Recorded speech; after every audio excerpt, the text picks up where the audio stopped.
because somebody asked me recently, is there any permission to hope? More specifically, is there any permission for smart people to hope? I mean, it's easy to hope if you're stupid, but is there any basis for intelligent people to hope?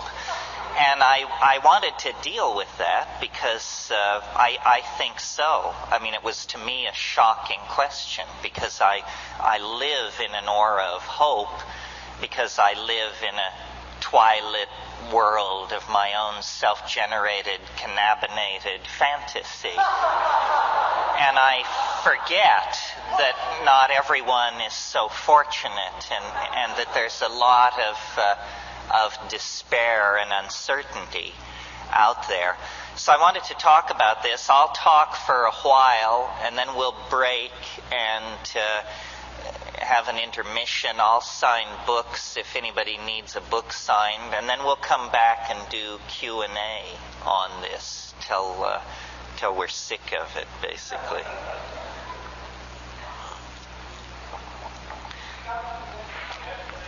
Yeah, and if there's a technician adjusting this, help me out a little bit.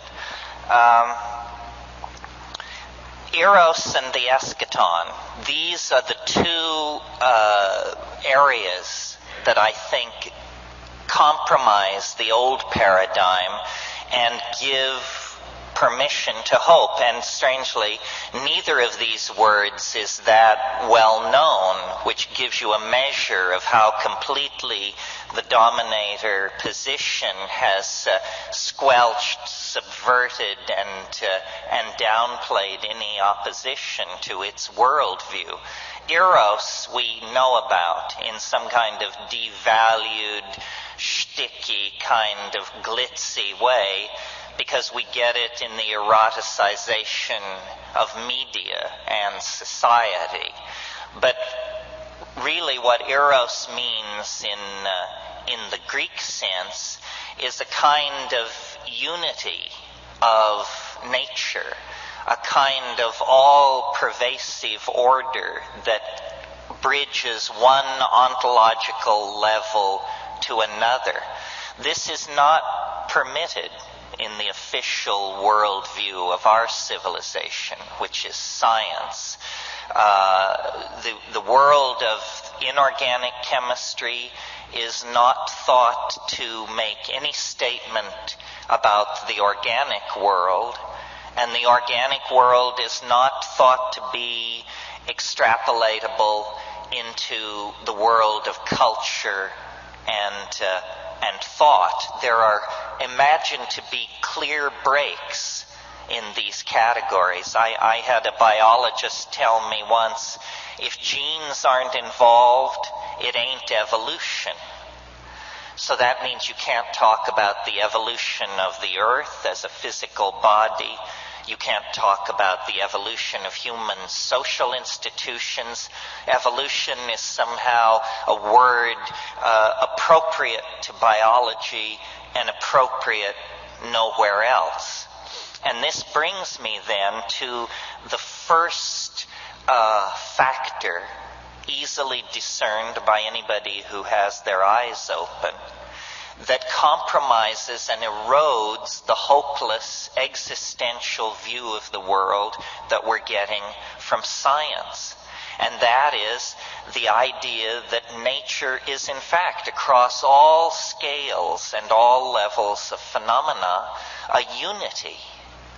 It's not a coincidence that electrons spinning around an atomic nucleus and planets going around a star and star clusters orbiting around the gravitational center of a galaxy, it's no coincidence that these systems exhibit the same kind of order on different scales. And yet science would say that is a coincidence. You know, P.W. Bridgman, who was a philosopher of science, defined a coincidence as what you have left over when you apply a bad theory.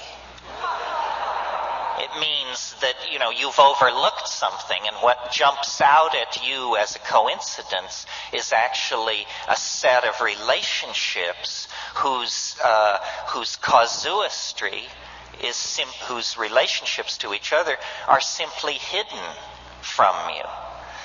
And what I've observed, and I think it is fair to give credit to the psychedelic experience for this, what I've observed is that nature builds on previously established levels of complexity.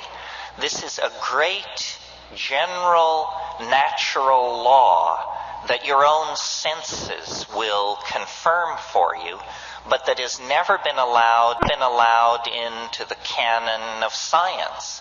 And what I mean by that nature builds on complexity is the following.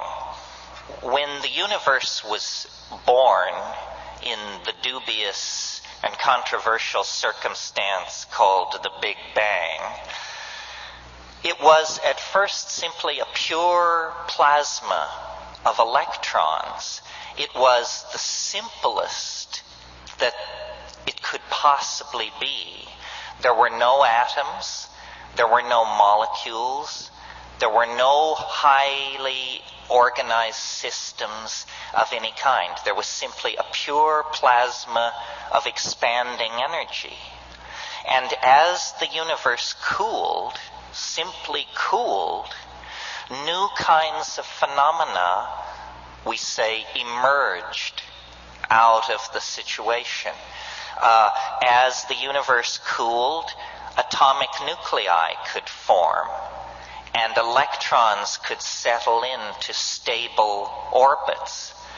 As the universe further cooled, the chemical bond became a possibility. Still later, the hydrogen bond, which is a weaker bond, which is the basis of biology. So as the universe aged, it complexified. This is so obvious that it's never really been challenged, but on the other hand, it's never been embraced as a general and dependable principle either. Follow it through with me. Out of atomic systems come chemical systems. Out of chemical systems comes the covalent hydrogen bond, the carbon bond, complex chemistry that is prebiotic or organic. Out of that chemistry come the macrophysical systems that we call membranes, gels, charge transfer complexes, this sort of thing. These systems are the chemical preconditions for life, simple life, the life of the prokaryotes, the life of naked, unnucleated DNA that characterized primitive life on the planet. Out of that life come eukaryotes, nucleated cells, and then complex colonies of cells, and then cell specialization, leading to higher animals, leading to social animals, leading to complex social systems, leading to technologies, leading to globe-girdling, electronically based, information transfer-oriented cultures like ourselves. Someone said, what's so progressive about media? It's the spreading of darkness at the speed of light. It can be.